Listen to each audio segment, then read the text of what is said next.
and gentlemen, good day and welcome to the Nippon Life India Asset Management Limited Q1 FY24 earnings conference call hosted by Kotak Securities Limited. As a reminder, all participant lines will be in the listen-only mode and there will be an opportunity for you to ask questions after the presentation concludes. Should you need assistance during the conference call, please signal an operator by pressing star then 0 on your touchtone phone.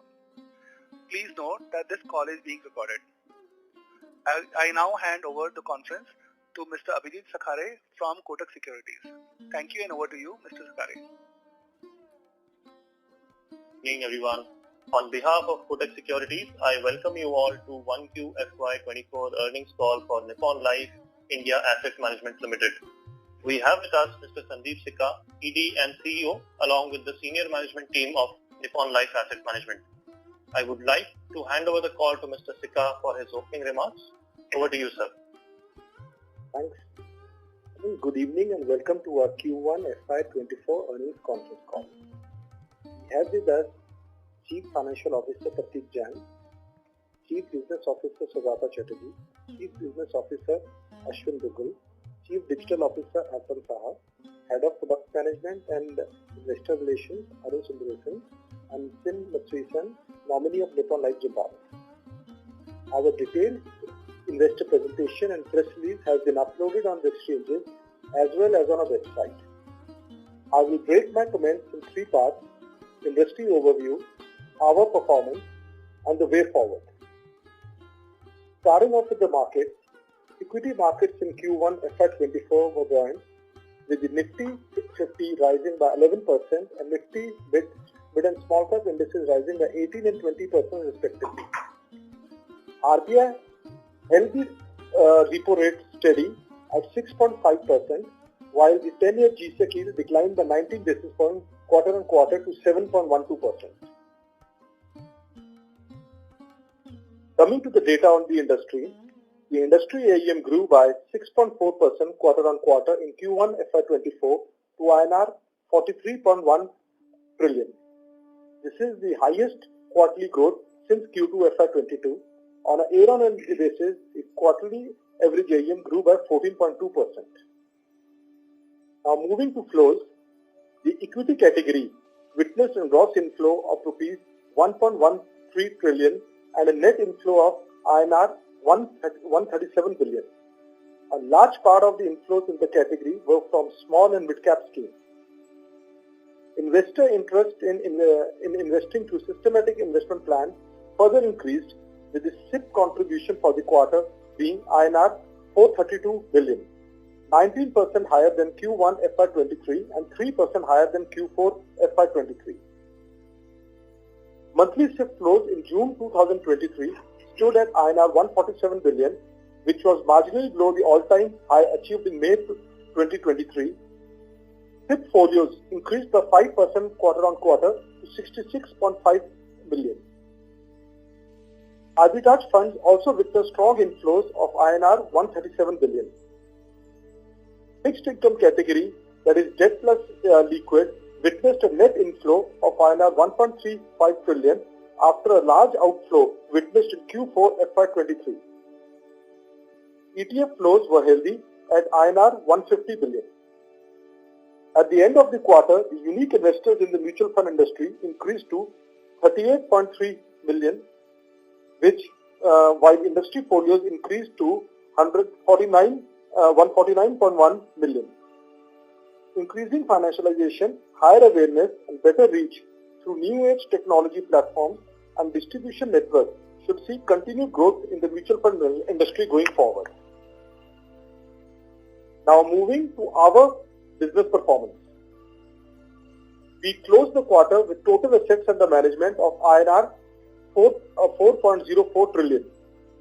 This includes mutual funds, managed accounts and offshore funds.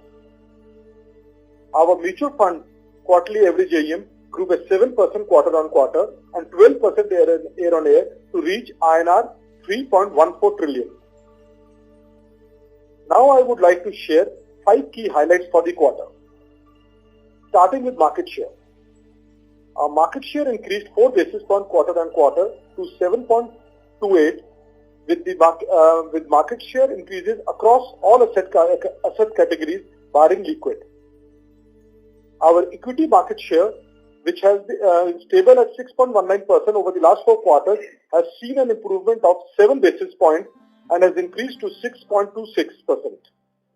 We also gained market share in our debt segment, which is 44 basis points quarter on quarter, and ETF 12 basis points quarter on quarter.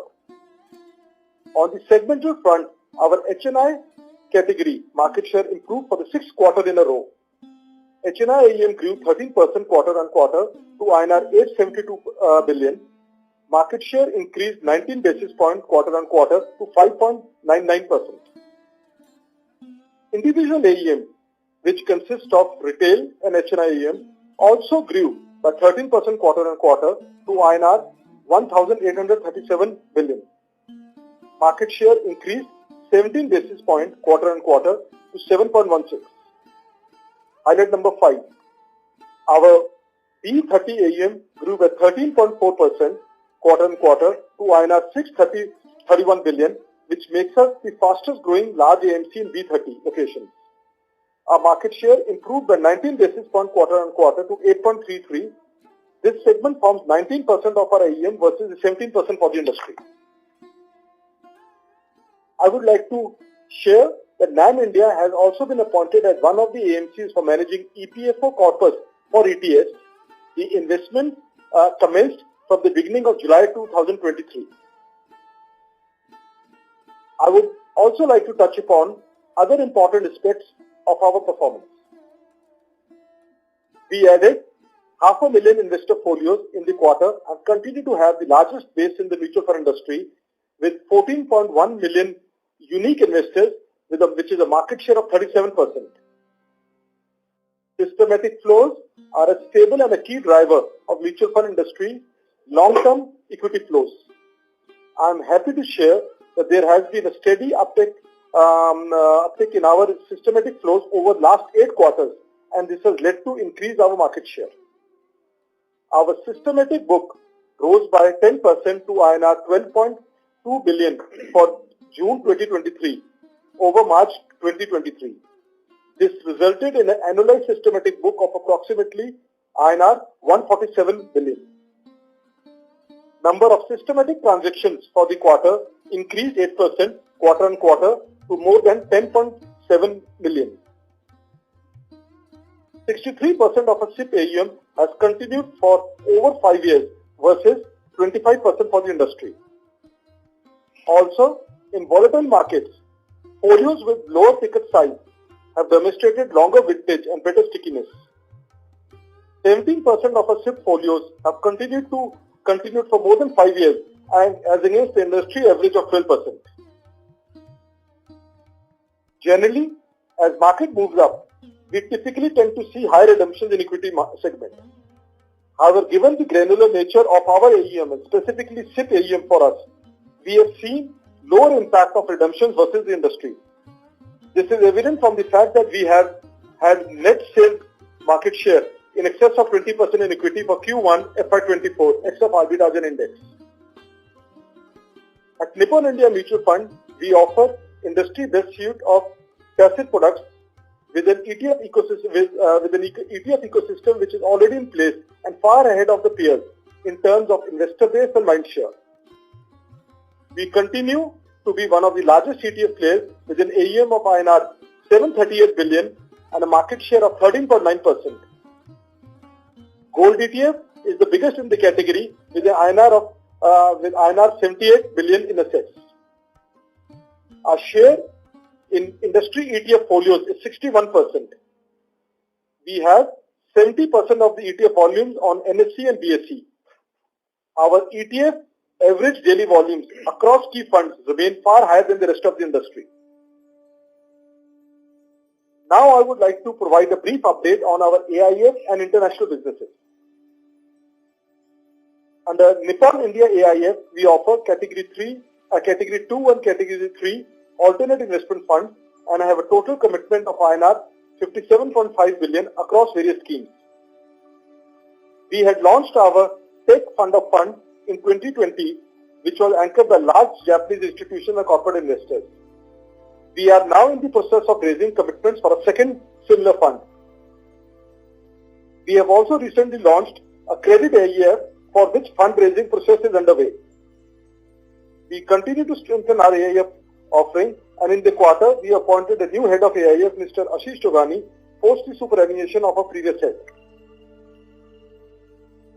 We would like to continue focus on fundraising from international markets, and as mentioned in a recent AGM by Yao Sun, who is the chairman of CEO of Nippon Life Asia and director on the NAM India board, Nippon Life remains committed in supporting NAM India's offshore operations. Moving to our strong distribution franchise. A digital-centric strategy remains at the core of our future growth.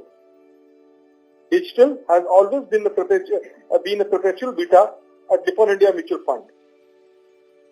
Our digital lead is leverage, evolution, access and privacy doctrine across the organization, and our franchise is helping us to be trusted, agile and future ready.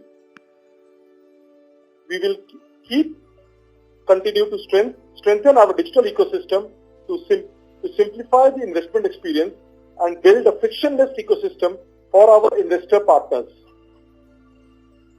Digital purchase transactions rose to 1.06 million in Q1 FY24, up 42% year-on-year. This is the first time that our digital transactions crossed 1 million in a quarter. The digital channels also contributed 57% to the total new purchases transactions for the quarter. While I have already spoken about our digital infrastructure, we have a well-diversified physical distribution base with a wide presence through 270 locations across the country. We have over 93,000 distributors, including over 92,800 MFDs. We added over 2,000 distributors during the quarter. Now, I would now like to take you about a few other developments. Starting with our small cap fund, while the AUM growth is of high importance for AUM, we continue to act with highest priority towards investors' interest. With this backdrop and seeing the current market conditions, we stopped accepting lump sum investments in our small cap fund with effect from July 7th and continue with the SIPs. We would like to evaluate the restarting of the lump sum investment when we feel the market opportunity is right. Now on the regulatory environment, as you are aware, SEBI came out with a consultation paper in May 2023 regarding the review of TER charged by AMCs. Post that, as mentioned in media, SEBI is expected to come with a revised paper after incorporating industry feedback. We await the details regarding the same. Now on our financial performance. For Q1 FY24, operating profit stood at INR 1.93 billion, up 13% year-on-year. Profit after tax stood at INR 2.36 billion, an increase of 107% year-on-year and 19% quarter-on-quarter. As a part of our capital allocation strategy, we would like to reiterate we have a stated dividend policy to distribute 60 to 90% of our profits to shareholders. In FY23, we distributed 100% of our profits. In addition, we also remain open to evaluate investments in strategic opportunities that add to the profitability and complement our existing businesses. Briefly, moving on to ESG. As a signatory to UNPRI, we are integrating ESG aspects into the various areas of planning, operation, fund management, risk and governance. Our goal is to encourage higher adoption of ESG principles within the asset management industry. Our ESG ratings are amongst the best in the financial industry, with NAM India now rated low risk by Sustainalytics. As a responsible investment manager, we are building a resilient portfolio that will not only provide sustainable returns to our portfolio or to our investors, but will also have a positive environmental and social impact. For those of you that may have a greater interest in ESG, I urge you to go through our recent annual report, which also contains complete ESG report and BRSR report for FY23. To sum up, I would like to reiterate that investor first remains our key theme. We will continue to do what is right for our investors with sustainable, profitable growth for our shareholders. We will continue to build our business going forward on the pillars of brand, distribution, performance, people, process and trust.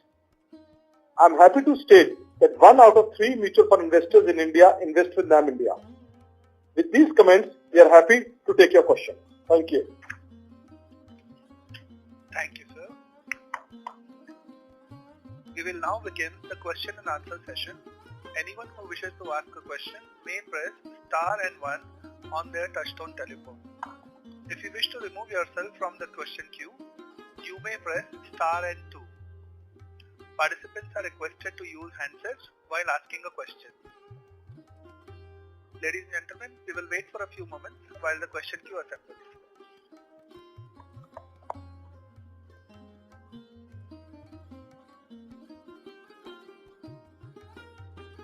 Our first question comes from the line of Prayesh Jain of Motilal Oswal.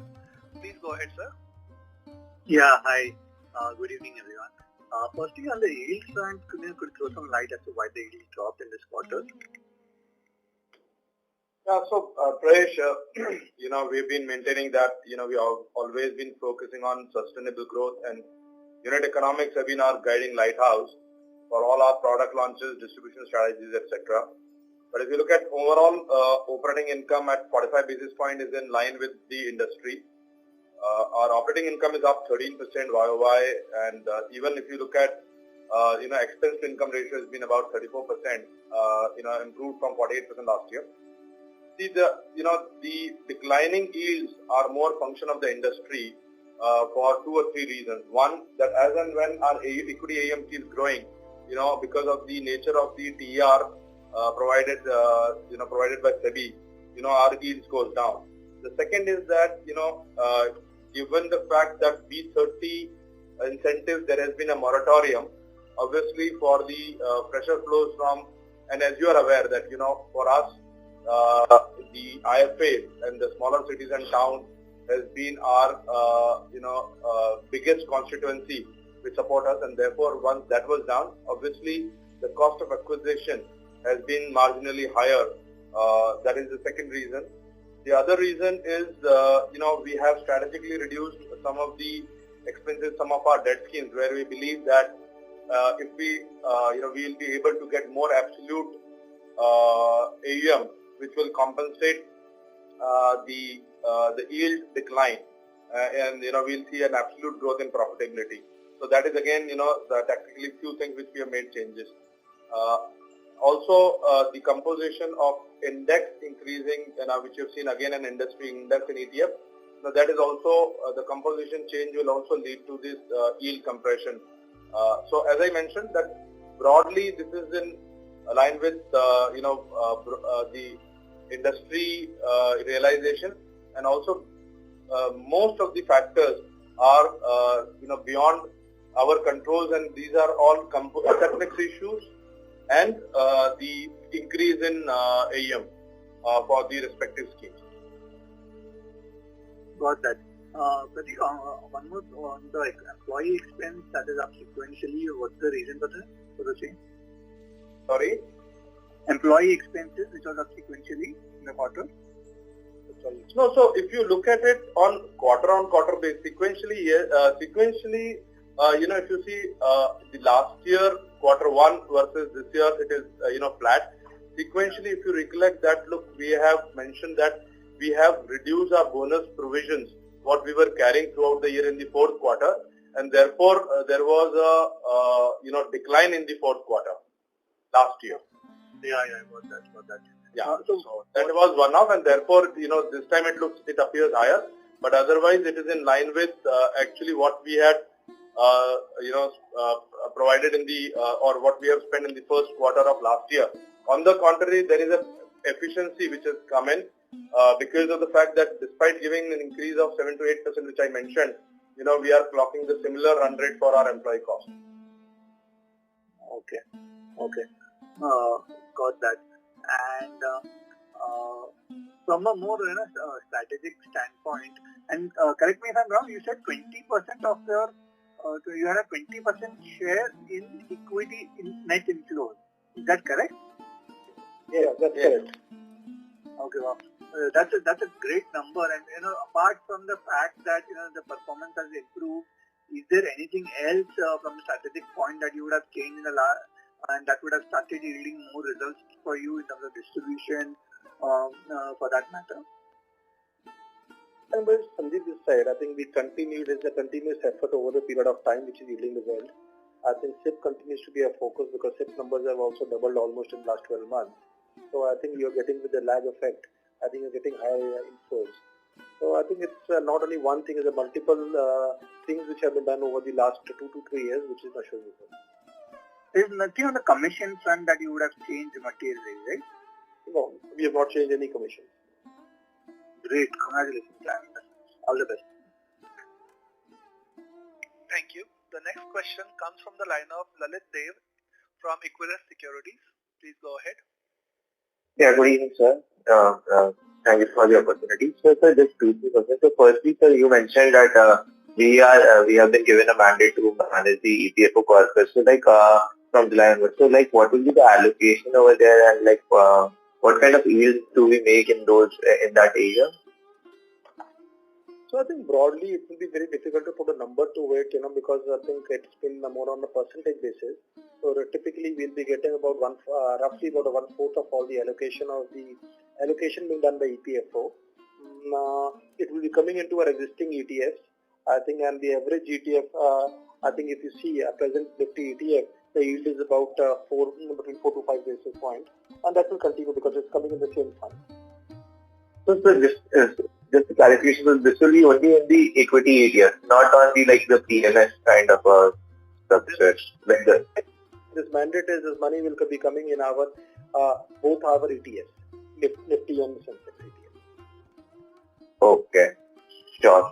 And so we have done a great job in the net sales market share. So could you also qualitatively comment on our gross sales number, how it has improved, and is it better than our AUM market share? Because for us, our equity AUM market share has been pretty much stagnant, pretty much stable around 6.1 and 6.2%. So just wanted to understand over there. I think broadly, if you were to look at our equity market share has gone up by a few basis points. Yeah, I think 7 basis points. And clearly, as you mentioned, and as I mentioned to the earlier question, the SIP numbers have been increasing. I think the SIPs have almost doubled. The SIP book 12 months back, I think was about 550 crores. Today it has come to about 1,200 crores. So I think all these are helping in the lag effect, and also because of a granular business. I think typically when the markets go up, we see redemptions, and businesses like ours where we deal with a lot of small ticket size SIPs, this AUM is a lot more sticky. So I think it's a combination of multiple things. It's not one thing, that is due to the business. Overall equity gross sales have also moved up from 6% to 8%. Oh, sure, sir. And so lastly, on the passive side, so now we are in the industry, we are seeing that all of the major players are rolling out their new products in this segment, and also there has been a recent announcement a new player is going to come up in the industry, as well as the newer industry participants are also going to focus on this segment. So how are we looking to maintain our leadership in this segment going ahead, over the next 3 to 5 years? So I think the only thing is we'll continue executing. I think that's the only thing we can say. I think the market is big, I think, and I think we'll continue. I think we have a good product suite, and we have stated in past also we will not be launching NFOs just for the sake of launching NFOs. I think till the time we feel that there's a need for that in our portfolio and also in the investor portfolio. So you saw last full year, almost 18 months, you have not launched any NFO.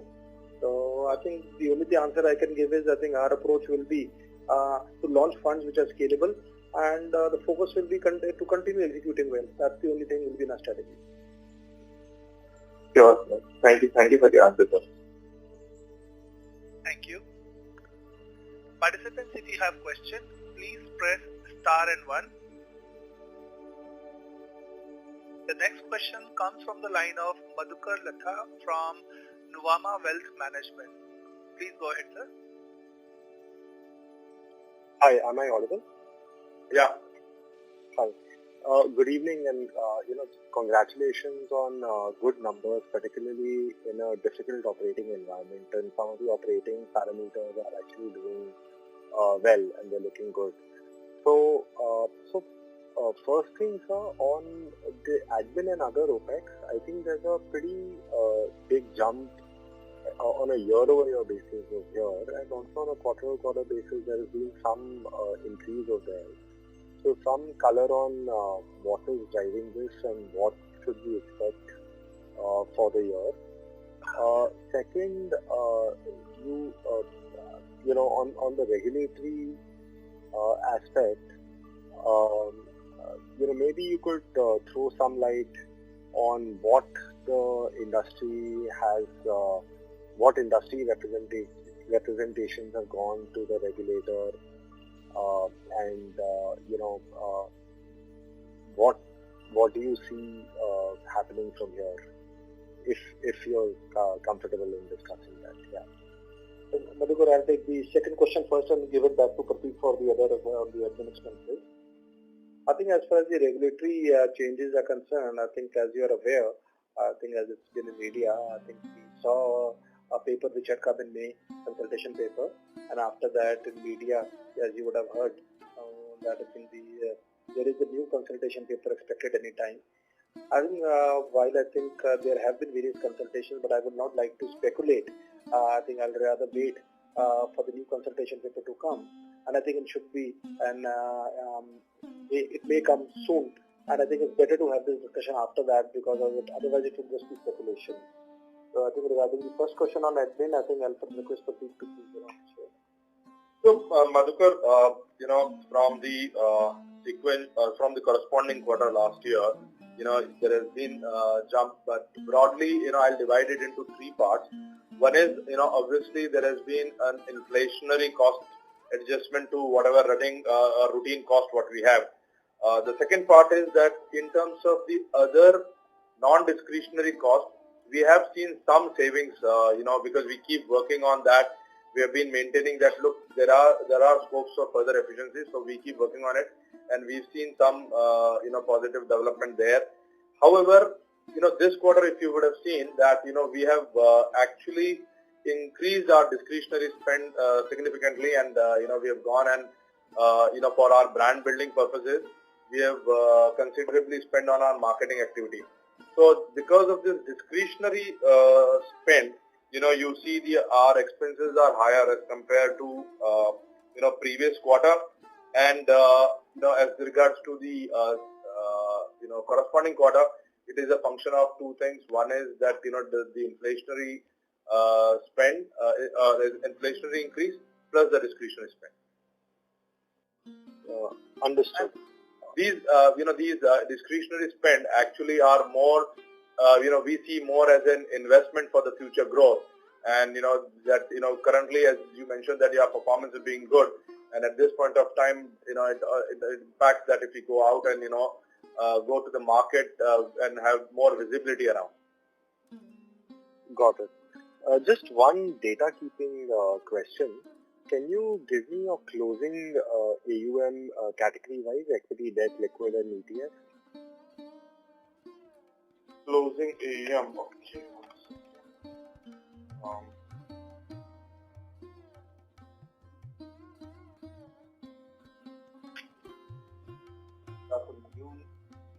So, Madhukar, you want the quarterly average AUM, right? No, closing AUM.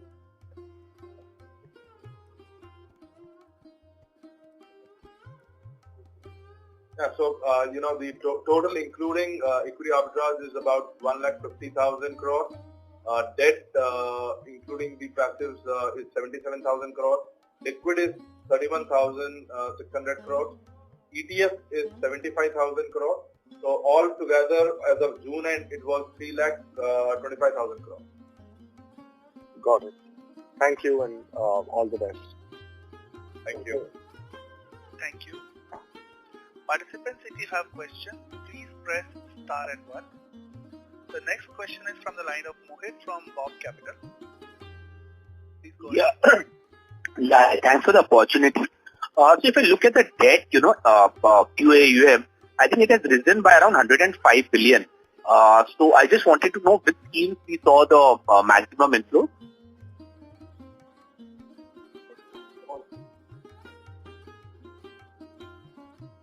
This is Ashwin here, and most of the industry level, most of the money has come at the shorter end of the curve. So most of the money has come in ultra short-term schemes. There was some lag effect that had happened because when in March end the tax benefits from debt were taken away.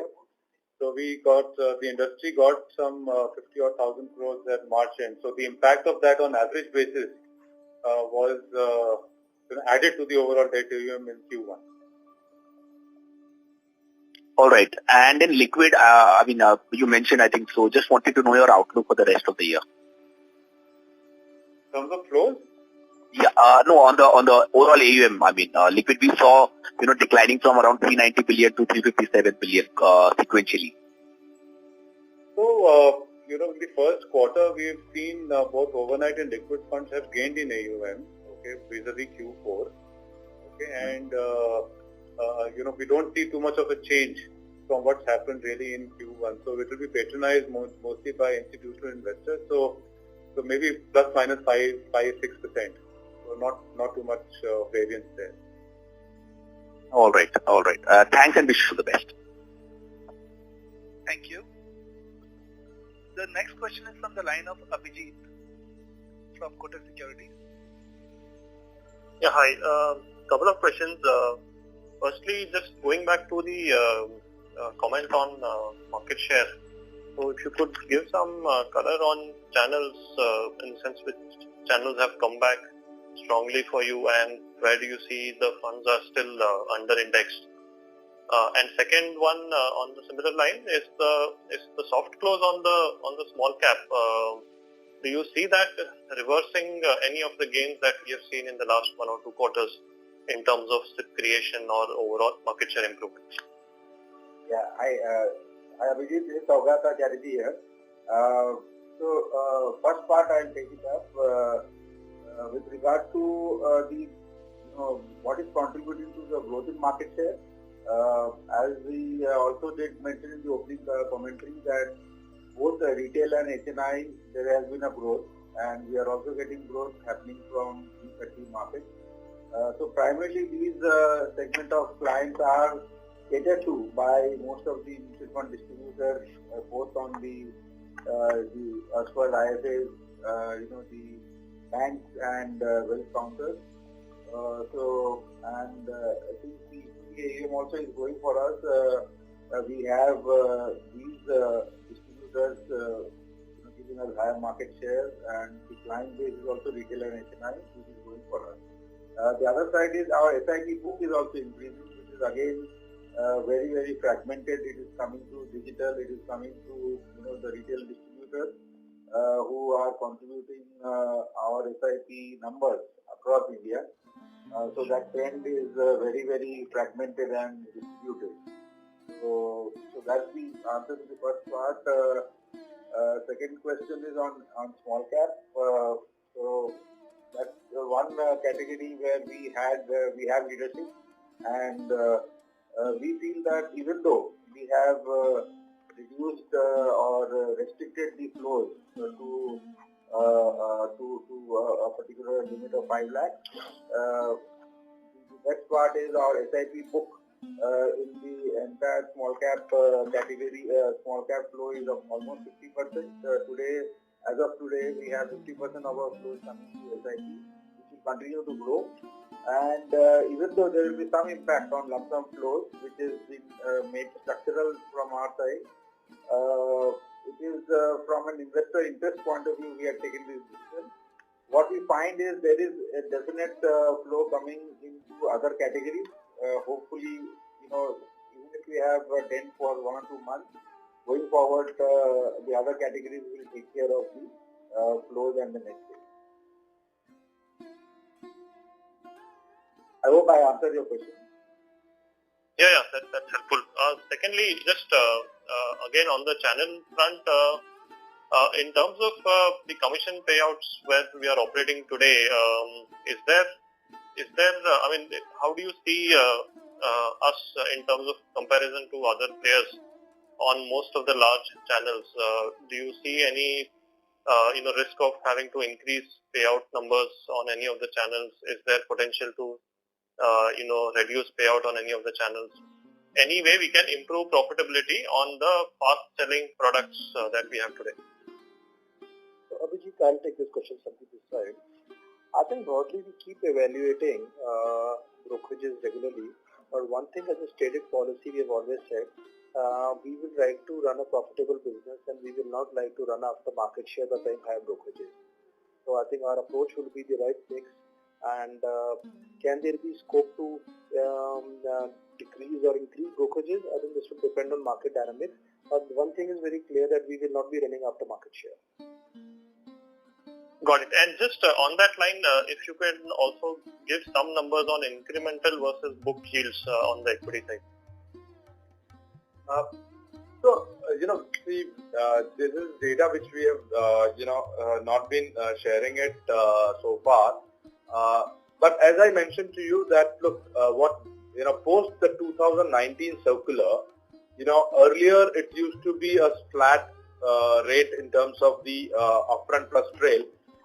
Post 2019 circular, what we have done is we have entered, in terms of a sharing formula. So for the banking and the large distributors, it works out to be about, as a thumb rule, about 70% sharing. For the, the NDs and, other partners, it works to about 65 to 70%. And for the IFAs, it is typically around 55 to 60% sharing. So this is our thumb rule, and then what we have done is we have further categorized them, and tactically, for certain products and certain, geographies, we work, and we have given some flexibility to our RMs, to work that out. So, and also to share with you, that look, if you see, if I take away the large partners, which is, the MP defined large partners, while for the industry, the large partners contributes almost like 75 to 80%, or, in some cases 85 to 90% of the AUM. In our case, if I remove all the large partners, yet, 40% of my business comes from the very, very small partners. And that says that, look, in terms of the unit economics, we have a slight advantage because, the sharing proportion with them is the lowest. Got it. The second one is just on the other extreme. When you look at ETFs, it's one area where Nippon seems to have a pretty much a very strong presence versus peers. So just generally, what has helped create this level of liquidity and scale for us, which has sort of sustained and keeps sustaining quarter after quarter. So some comment or some understanding here will be helpful. Abhijit, I think Sandeep this side, I think we've been an early believer, I think in ETFs, and we've always believed that I think we run a business, we should have a diversified portfolio and let investors make a choice whether it's active or passive or ETF. So we were, if you were to go back in 2017 when we had acquired this business from Goldman, and that since then I think we'll be building it up. Unlike mutual funds, ETF business is a little different. Typically, a lot of investors will try to, when you invest in mutual funds, to diversify in 4 or 5 mutual funds. But in ETF, I think you don't have to diversify because one portfolio takes everything. So I think the first mover advantage is helping us. And what compounds further is, the more investors come, the more liquidity it creates. The more liquidity it creates, it becomes easy for more investors to come and also to redeem, and which leads to a lower tracking error, leads to a lower impact cost both at buying and selling. So I think it's a chicken and egg. I think more investors add to the liquidity, more liquidity adds to more new investors coming in, and the fact that we have 61% of the industry investors investing with us is, I think it's now a good, well-established business. And I think now market, depending on how things go, I think we'll see. But overall, we believe, unlike mutual funds, where investors will, always diversify into different mutual fund schemes, in ETF they do not tend to.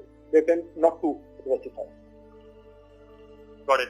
That's helpful. And just a follow-up here would be, of the overall ETF AUM, if you can just give a broad mix of how much is coming from, retail HNI, right, rather than institutional, and whether that mix has sort of kept improving over the last 2-3 quarters. Yeah, I think we won't be able to give the exact numbers because even we don't get those numbers there. But I think I'll give you the pulse tells us. Earlier it used to be only when the institutional investors, HNIs which to come. But the fact today we have nearly about 9 million investors. New investors, retail investors have also started coming in.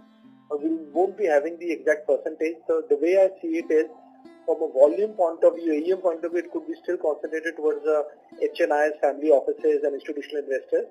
But the number of new investors coming into the ETF is very fast. It's actually maybe coming faster than even the mutual fund industry.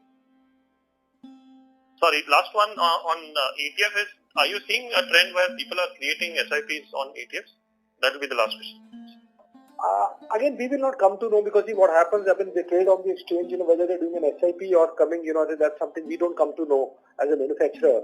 But interest transactions are increasing, interest is increasing, and we believe, I think there clearly the different set of investors, the set of investors who want to do SIP through our active funds, and there are investors who want to do SIP, whereas some could be doing it directly into stocks or somebody going coming through SIP, through ETFs.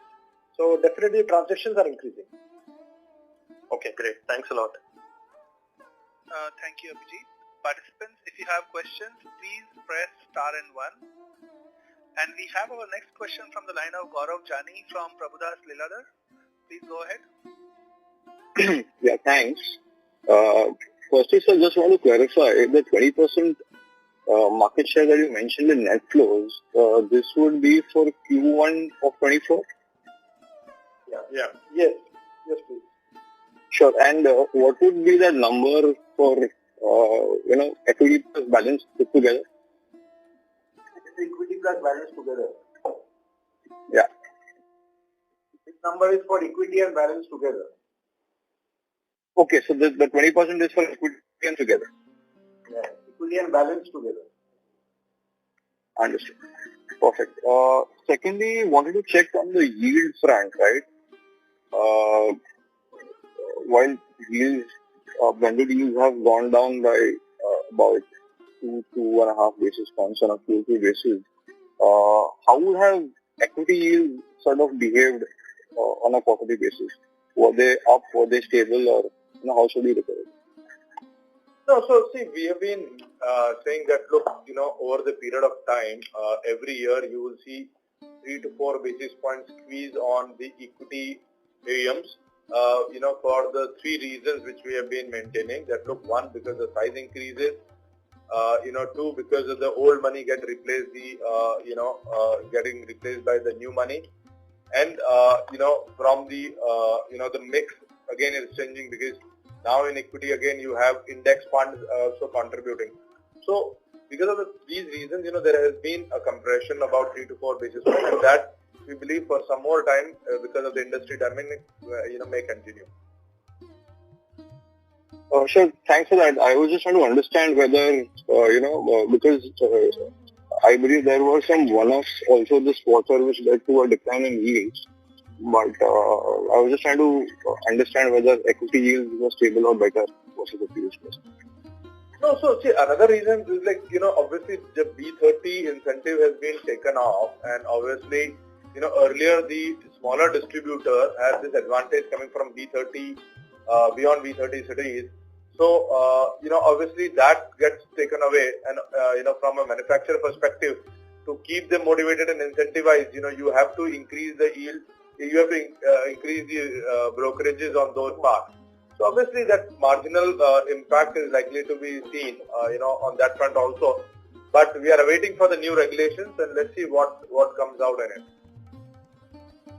Understood. So lastly, in terms of equity market share, right? So we are, we have obviously been, increasing our share in net flows, number 1. Plus we are probably in the top 3 consistently in terms of performance. So when do you actually see, the needle swing in terms of equity market share? So marginally it has already happened. I would ask Sandeep to just add on to it. I think broadly, like we mentioned, I think what we are doing is we are trying to build a business very, cautiously and so that it's sustainable. Our focus remains more on SIPs than lump sum. Because I think our past experience tells us, I think lump sum can immediately give you increase in market share. But I think whenever the markets are volatile, that's the first, that's the area which moves out first. So I think we are not chasing market share. I think we are trying to do all things which are right. I think with the performance being there, brand positioning, and I think we are getting a very high percentage of SIPs now going forward, and we believe with the lag effect that will get reflected in our equity market share also. Understood. So just to follow up, any target market share that we are looking at in equity over a year or two? I mean, as long as it's profitable growth for us, we will continue. We don't want to put a number to it. Our focus will remain sustainable and profitable. That's going to be the mantra as we grow our business. Okay. Thanks a lot. That's it from me. Thank you. As there are no further questions, I would now like to hand the conference over to the management for closing comments. So, thank you everyone for participating in the call, and thanks Kotak for holding this conference call for us. Thank you.